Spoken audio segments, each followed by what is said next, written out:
Hello everyone, welcome back to my channel. This is Tarot and Oracle for the Soul.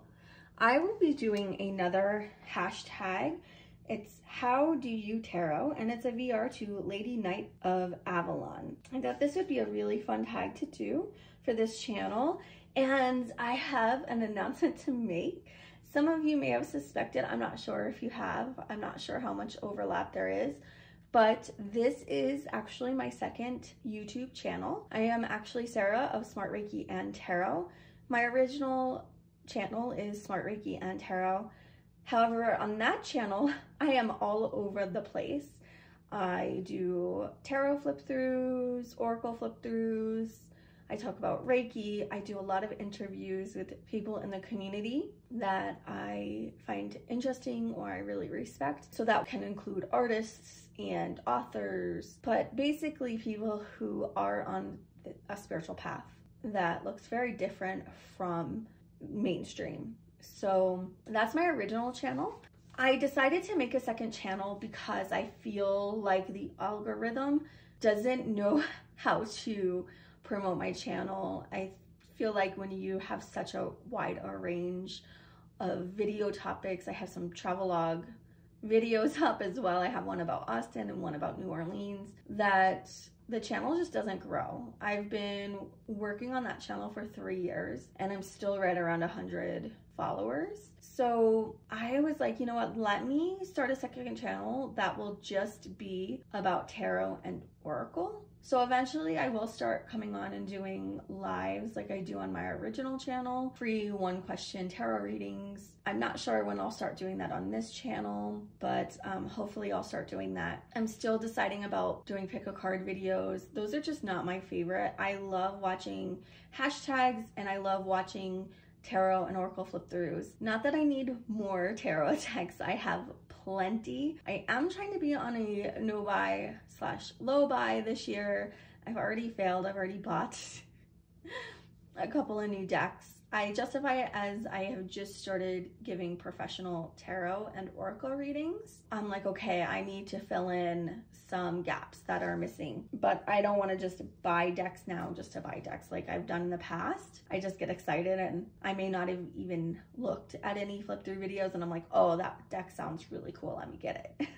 Anyway, I am rambling, so I am going to start with the first question. What do you like about tarot? What I really like about tarot is how it allows you to connect with your subconscious mind.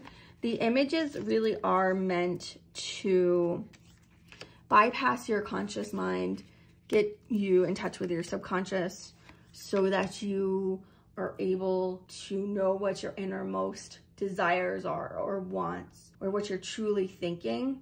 That's why the Thoth deck is my go-to. It really helps me do that. There's enough symbolism and abstractness and colors that it really just speaks to my subconscious. I can't work with abstract cards too abstract because it doesn't allow me to do that, but this is a great balance. So I'm really able to do that. Now, I also love tarot for the artwork. This is, you know, a classic and a great. I'll show you some of the decks that I really enjoy the artwork on. I really love colorful, bright decks. So this is the Trip and Wait Stars edition by Tarot Collectibles. And I've done a flip through of this on my original channel. But look at that. Like, I love the colors. They give you duplicates of some of the cards. I love how the cardstock is smooth and it's not matte. They shuffle like a dream. I love the colors. I love the whole hippie vibe. I also really like this Spectral World Tarot. It is wild and crazy and bright. Let me show you some of these. Look at these backs. On my original channel, I've done a full flip through of these as well. I just absolutely love the colors and the art. It's just so fun. It's abstract without being too abstract. You can still see images. You can still see that this is a star. It's not just swirls of color. And you can tell that that's a tower and there's the lightning. So, you know, this deck is just so much fun. The next question is, what do you use tarot for? Originally, I used tarot for myself. I like to practice tarot just doing a card a day or 3-card spread, past, present, future. I also have started now doing professional readings, and I really only do 3 cards. It can be, if you're asking about another person, it's going to be about, you know, like the first card will be a card that represents you, the second card, the other person, and the third card, the outcome or past, present, future. You know, things like that. I like to keep my readings short to about 15 minutes at the most. Most people have questions, specific questions, and I want to just be able to answer them and be concise. I do sometimes pull in my pendulum and do yes or no's. And I do sometimes like to use multiple decks and also include Oracle. For me, tarot is more about psychology of where a person is at the moment in their life and using it as a tool for empowerment. Now, I'm also a Reiki practitioner, master teacher, as well as a hypnotherapist. So I personally like to use all 3 to really allow a person to make positive changes in their life. When I give a professional reading, I say, you know, this is where you are at energetically right now. Things can change. You have that power. Fate is not set in stone. These cards are not set in stone. These cards are more a tool, a psychological tool, a spiritual tool to help you along your path in life. It will help you grow spiritually. It can be used as a form of meditation. You can use these cards as path walking. You can meditate with these cards.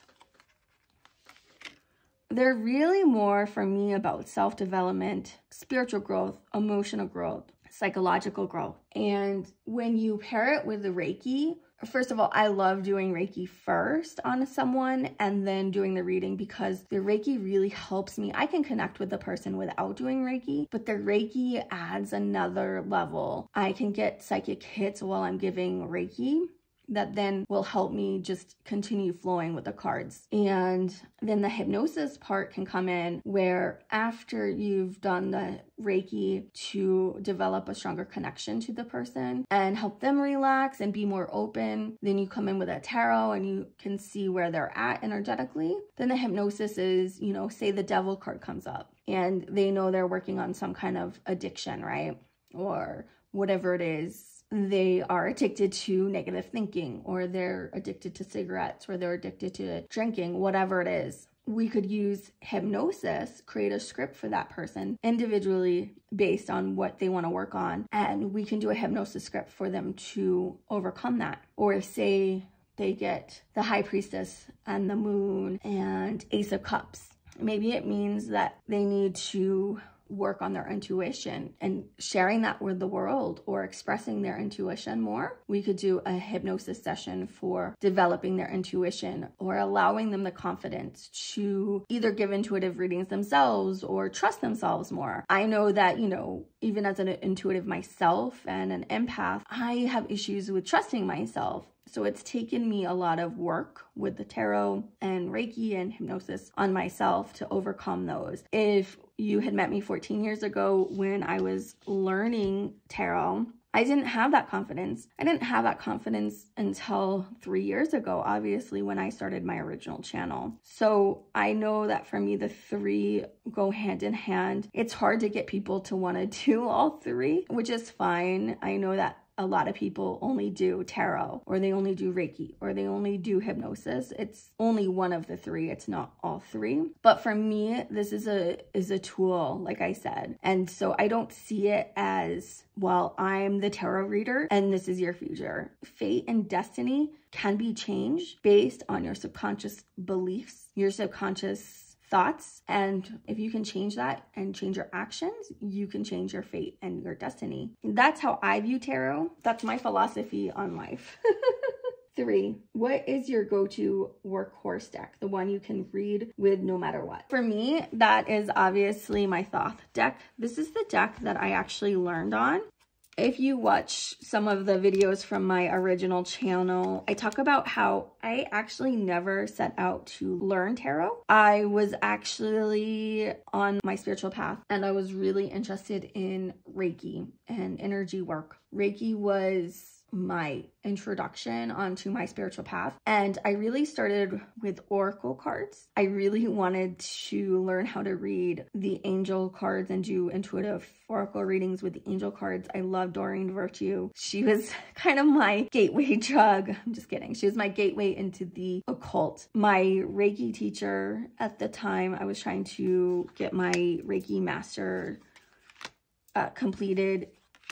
She decided that we should learn tarot. Now, at the time, I was a recovering Catholic and Christian, and I was raised in a Protestant and Catholic church. I was baptized in both. I had to do communion in both. I was only confirmed in Catholicism because I was forced to. So through my, late teens, early 20s, I was pretty annoyed with that. I had a lot of issues with Catholicism. In my early and mid 20s, and through my late 20s, I loved everything doing with Indian spirituality, religion, Indian classical dance, Bollywood. I loved Bollywood films, mantras. I love learning about the goddess. So one of my first decks I bought was actually a goddess oracle.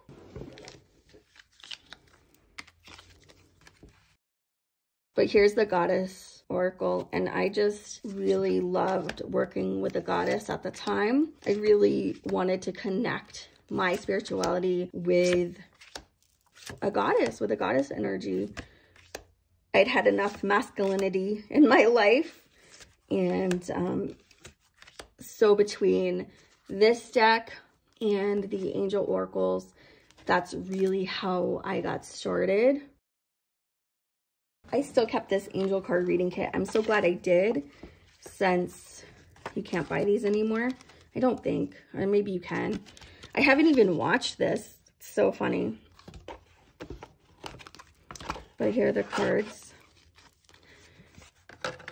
My original Reiki teacher had these cards, and she would let us pick a card after each class, and I just really loved doing that. I found so much comfort, and since I had a Christian background, I was comfortable with angels. So that's this deck.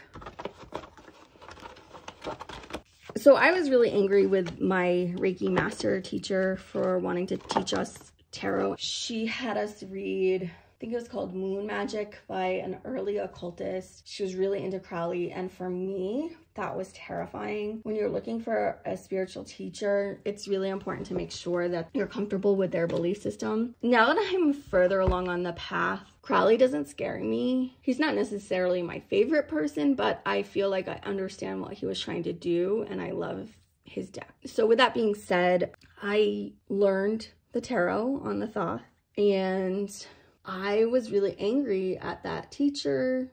I felt spiritually violated, and I actually walked away from tarot for a few years, for quite a while, and was really only using the oracle cards mainly. But so I picked this up because this wasn't scary to me. I mean, it's the Psychic Tarot by John Holland. This is another workhorse deck for me. I use this in my professional readings because I live in a very conservative part of the country, and I don't want to scare anybody. And so I feel like this is such an intuitive deck as well, that even if I'm having, say, like an off day, I can still read, or I'm tired. It's clear as day. So I just really love this deck. It's non-confronting.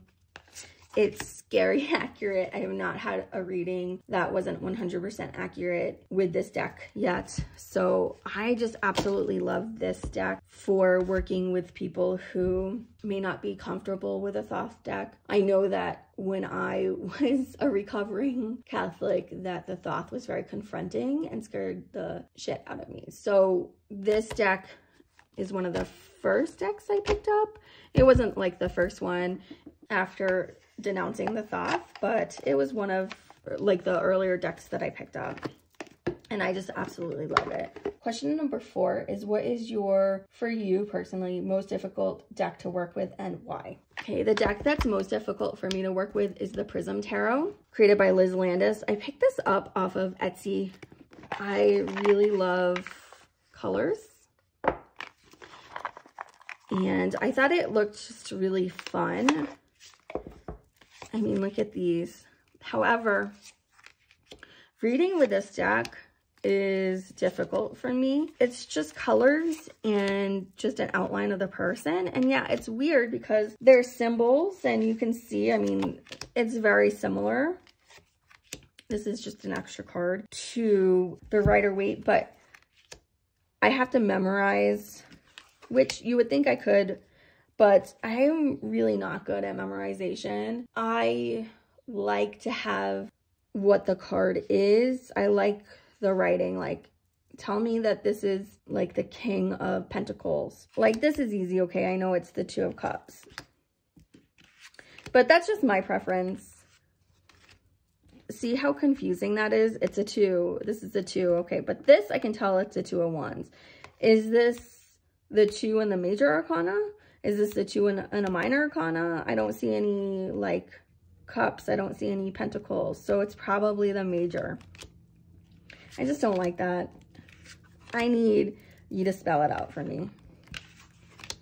So yeah, it's too similar, and I don't like abstract. I don't have this deck, and I didn't do a flip through of it before I gave it away, but it was called Journey to Love, I think. But the cards are just so abstract and just like shapes and colors. I do not like abstract decks in Oracle or Tarot. Give me a picture and make it clear. I want the name of the card on the cards, on all the cards, Major, Minor, Quartz, not just one or just on the Major. Sometimes you'll get a deck that they only have the names on the Major Arcana, or sometimes it's only on Ace, which why would you pick the Ace? And then sometimes it's only on the Court cards. I don't know. I'm hoping that if I work with this deck more, maybe I will connect with it and it will help to flow, but it just doesn't connect me to my subconscious. It doesn't allow me to bypass my conscious mind. It doesn't get me in that meditative state. It honestly puts my mind in a panic, and that's probably obviously an issue I need to work through with maybe some hypnosis, and then maybe I'll be able to use this deck. But I've realized that what I like and what I need, and I feel like, you know, that's okay. We all like different things. 5, which decks do you want to study in depth but haven't gotten around to do so yet? So for this, we'll start with the tarot decks I want to learn that I haven't really worked with in depth. I don't necessarily want to work with the Tarot of the Vampires by Ian Daniels, but I want to read this book. It looks amazing. It's in depth. It talks about the Kabbalah, talks about astrology. There's just so much really great information in here. It talks about the light side of the cards and the shadow. So like, see right here, there's the Kabbalah. So I want to read this book, and I feel like it would really give me a deeper understanding of the cards. So I want to read this book. I also want to learn the system of the Tarot of the Spirit. This book is another hefty book that just looks amazing. So it has the tarot deck, the sacred oracle, the spiritual path, day by day meditation, the spiritual birth, and then about fire, water, wind, earth, the tarot keys, and then divinatory meanings for the tarot deck, tarot correlations in astrology, and the I Ching. So this just looks amazing.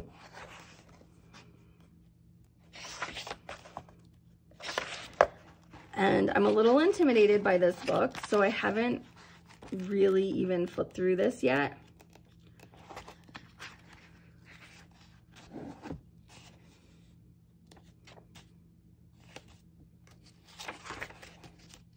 It's over 400 pages, so but here are the cards. The cards remind me a lot of the Thoth deck with the artwork. And honestly, I haven't even read for myself with these yet, just because it comes with with a Kabbalah, the Tree of Life. But it's its own system.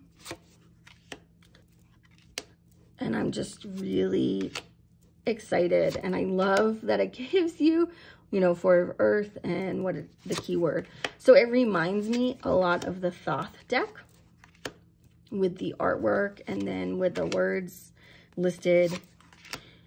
So I'm excited to learn this, but I know it's going to take me, I feel like years. It's going to take me years. It's going to take me a while to read that book, let alone assimilate the information. And that's okay, because I feel like it's going to be worth it. It's going to deepen my knowledge and my relationship with the tarot. Another tarot, which is also heavy on the occult, is the Angel Tarot. And another one where I haven't really gotten into it because it's not tarot in the traditional sense. It's really its own system. It's more oracle. For me, this is more of an oracle deck.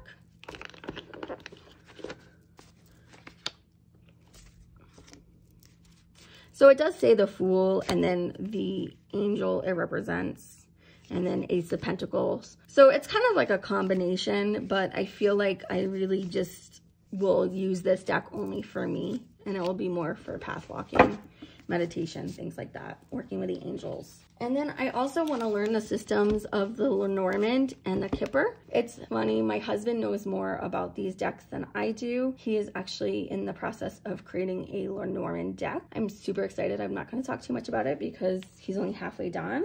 I need to like sit down and really give these cards a chance. Now, I received an amazing tarot reading where the tarot reader used tarot and the Lenormand, and that's how I saw these. I was like, what is that deck? I absolutely love that deck. It's beautiful. I love the artwork. I love the simplicity. And I am excited to learn this system. It's just, I have to, you know, make time to sit down and learn it. And this is the Kipper, example of some Kipper cards. The next question is, what is your preferred deck style and has it changed over the time? Yes, definitely it has changed, because originally my preferred deck style was anything by Doreen Virtue and mainly oracle cards, and I would just pull a card a day. And originally I despised the Thoth and what the Thoth represented to my recovering Catholic mind. The Thoth just scared me. Obviously now I love the Thoth. I love the depth of the Thoth. You know, how it combines the Kabbalah and astrology. And to me, it feels like a very spiritual deck. I feel like I am growing spiritually and deepening my connection to my higher self and my spirit guides when I use it. Now, of course, you're doing that when you use Oracle or the Rider-Waite-Smith deck or any, you know, any oracle, you're doing that. But for me, just something clicks deep within my soul. It has definitely changed.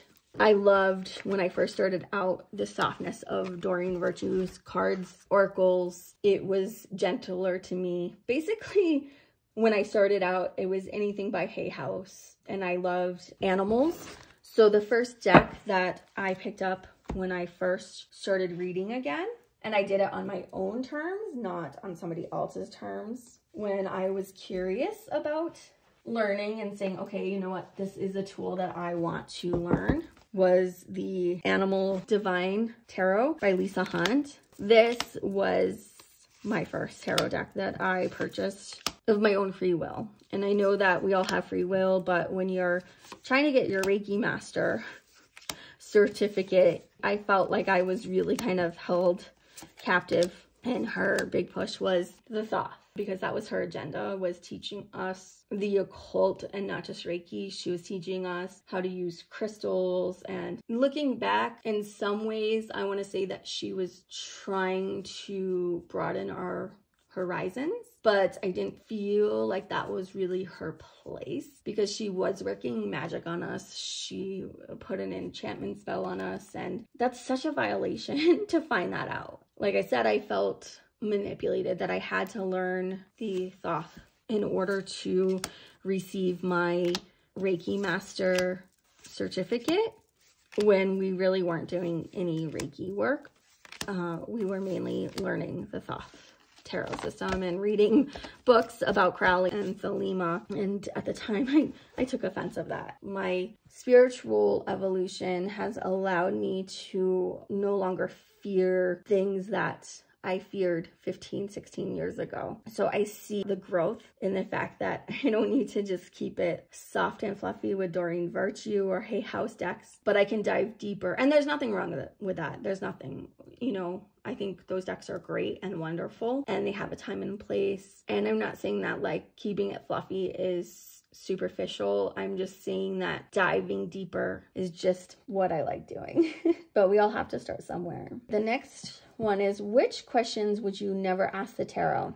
All right, so I personally don't ask or answer questions for other people spying on a third party. Okay, I can do a relationship spread for you, you know, like I said, a card for you, a card for them, and the outcome of your relationship if you got together or you got married or you dated or stayed friends or whatever. But I won't just pull cards for a third party without in some way relationship to myself or to the other person. I'm not going to spy on somebody. Their life is their life and it's none of my business. And really, it's none of your business. If you're asking a professional tarot reader, they shouldn't be answering that. But to each their own. That's just part of my ethics. I also can't answer questions about things that I don't know anything about. I can't answer medical intuitive questions. I'm not a medical intuitive. So if you have a health concern, I can't tell you. If you have a financial or legal question, I can't tell you. There's ways to ask the questions in a way like, what will the outcome be? Like, again, a 3-card spread, you, the issue, and the outcome. But that's it. I can't give you like specifics of what to do. You need to seek the correct professional advice. If you're having a mental health crisis, you need to seek a mental health provider. If you're having a financial issue, you need to seek financial advice. If you're having technical difficulties, I don't know anything about technology. I can't answer that question. You have to contact the people.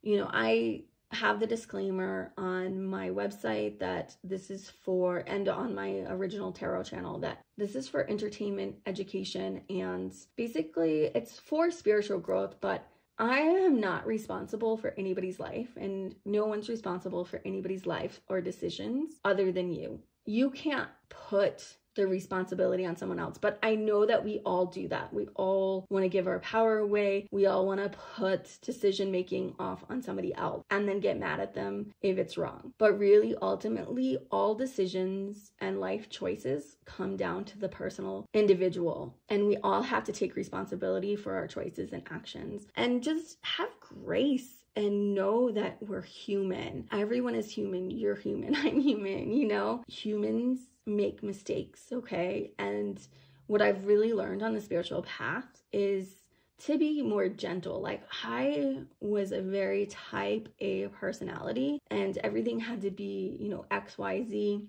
I've had to work through that. I still have my moments where I get like caught up in that. However, I'm a lot more relaxed and I have a lot more grace with myself. I used to be my biggest critic and so self-judgmental, but you can't be that way with yourself forever. You know, it's exhausting, it's tiring, it's draining, and it just doesn't benefit yourself or anyone else. So just know that I and other tarot readers, we have ethics and we have our own set of beliefs, and we all have free will and we all make our own choices. I'm also gonna say I will not answer questions about when someone's going to die. First of all, the tarot and oracle, it doesn't really work that way. The tarot especially doesn't necessarily give timeline, since time is a social construct and time doesn't really exist. Now, yes, you can use oracle cards that have time, but I don't believe that there's a set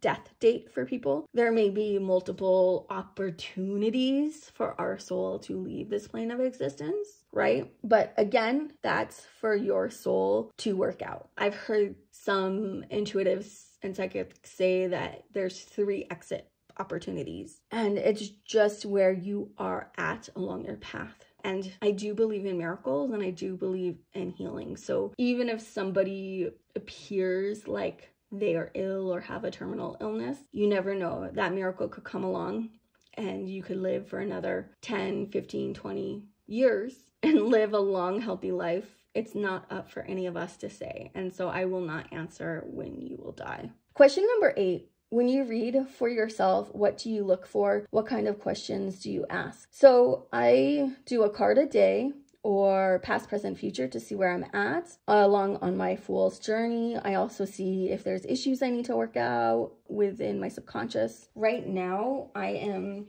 playing with the Fae Tarot. And a lot of times when I'm doing readings for myself, it's so I can practice with new cards, new decks. I purchased this deck towards the end of 2022 on one of the sales, and I love the artwork. It's just so fun and whimsical, and I love the fae and fairies and mermaids and mythical creatures like that. So I've been working with this deck, seeing how I connect with it, how it reads, and so far I have to say I really like it. I'm also right now back on a oracle kick, and when I first got this one, it's a Love Ascended. It's a cute little indie deck from Etsy. At first I didn't like it, but right now this is the deck I'm using for just a 1 card a day, and I'm enjoying it. I'm enjoying the simplicity of the cards and the colors. So isn't it funny, right? Like I said, I don't like really abstract, but there's words on here. There's no guidebook. It's just the cards. And I just think it's a cute little deck, and I'm actually really, really enjoying it. So on my next live that I do next week on my original channel, I think I'll be pulling some cards from this. So mainly when I'm doing personal readings, it's to get to know a deck, and I just do either a card a day or a 3-card spread of past, present, future, or if I have a specific question, I still make it into a 3-card spread. So I work with the deck to get comfortable with it and see how it reads, see how I connect with it. Question 9, after all the things you've learned about the tarot so far, is there something else about tarot you want to study, research, learn? Okay, so you guys, I have so many books to show. So I've mentioned this earlier, but I really want to learn the Kabbalah. So I have quite a few books on Kabbalah that I need to commit to, and I also want to learn astrology. I keep trying to sit down and learn astrology. I've done my chart so many times.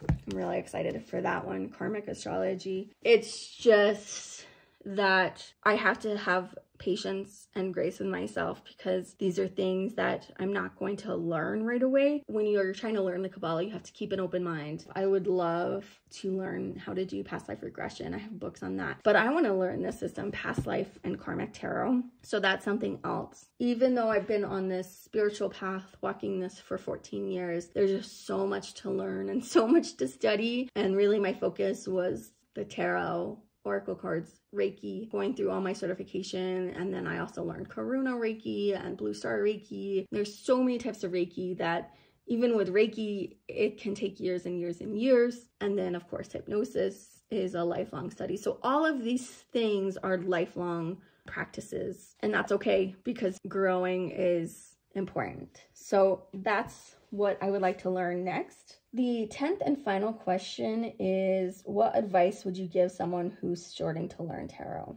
So the best advice I can give you is to pick a deck that you are comfortable with. Pick a deck that you like the artwork, you like the theme.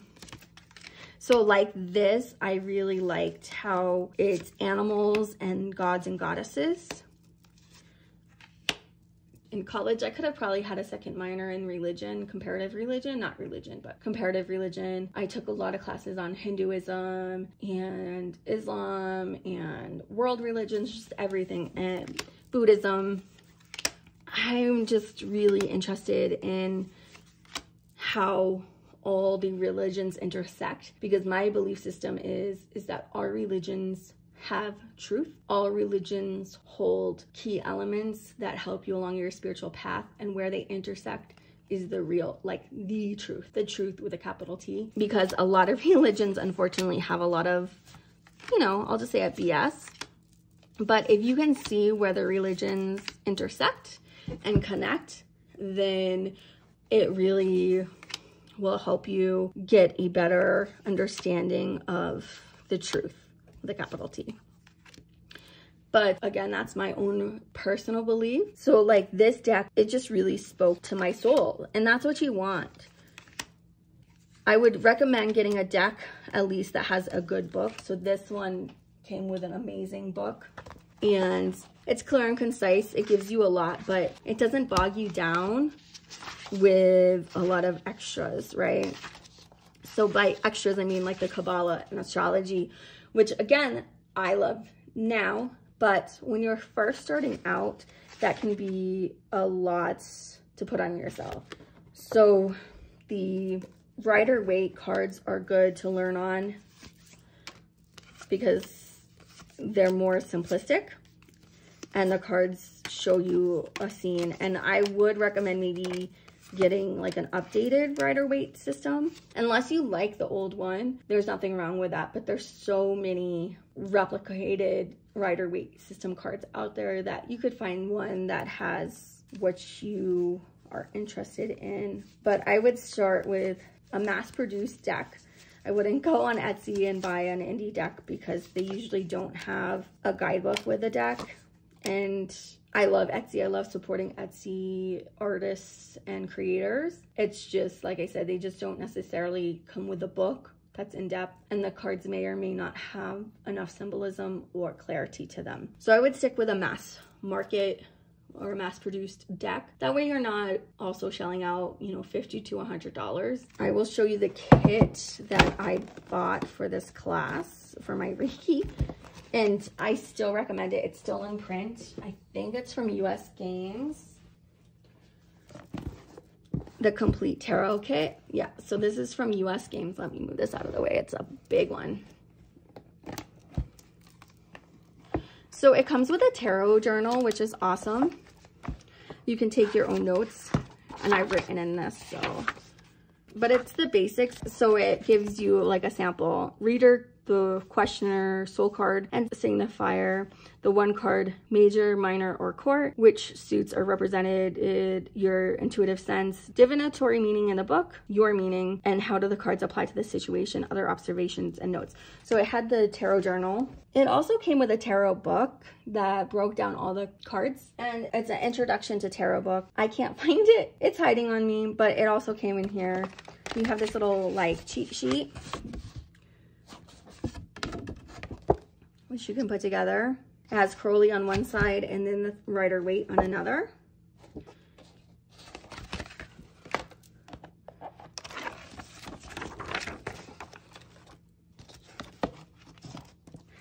It also comes with a, they call it the woven spread, but this is actually the Celtic cross spread.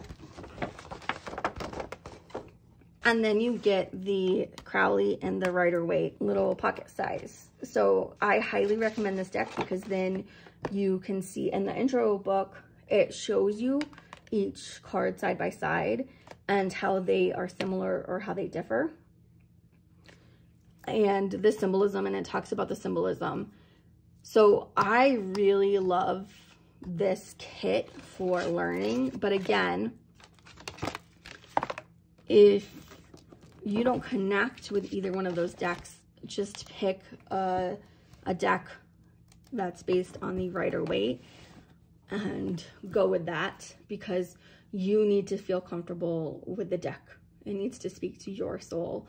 It needs to speak to your subconscious, because if you're scared of the deck, like I was scared of the thought, then you're just gonna walk away from the tarot like I did for years, until you decide like, hey, like, you know what, this would be cool to learn. It is fun. I rambled on enough, and I hope you all enjoyed this video. I will see you all next time. Bye guys.